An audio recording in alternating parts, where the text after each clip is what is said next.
А пока власти республики борются с последствиями сильного ветра и метели, к нам обратились жители дома номер 11 по улице Новосибирская. Это один из микрорайонов города Ленска. Возмущены они тем, что второй год подряд управляющая компания «Гранд Сервис» после очистки дворовых проездов от снега не убирает его со двора.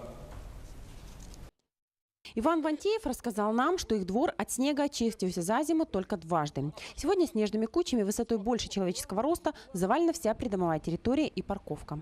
За зиму 2 раза кое-как столкнули, по бокам растолкали.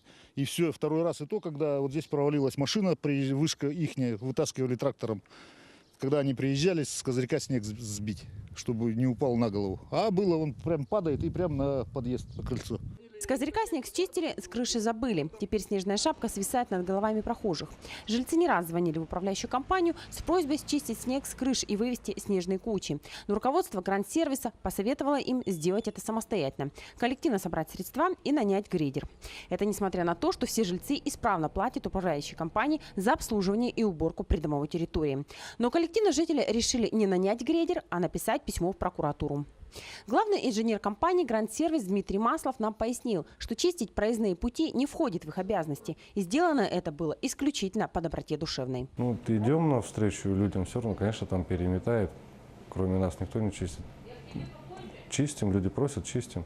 Мы убираем территорию, которая входит в площадь дома, придомовую территорию.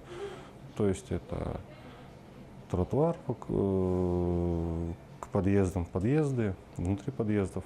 За чистку проезжей части, по словам Дмитрия Маслова, отвечать должна городская администрация. Администрация – это орган организационно-контрольный. Наша самая главная задача – организовать и проконтролировать управляющие компании, которые обязаны содержать, обслуживать, предоставлять услуги жилищно-коммунального хозяйства. То есть эта обязанность возложена непосредственно на руководителей управляющих компаний и их организаций. В завершении Василий Козырев добавил, что если у жильцов есть нарекания к управляющей компании, то они должны написать заявление главе города, по которому незамедлительно будет проведена проверка, а нарушители привлечены к ответственности.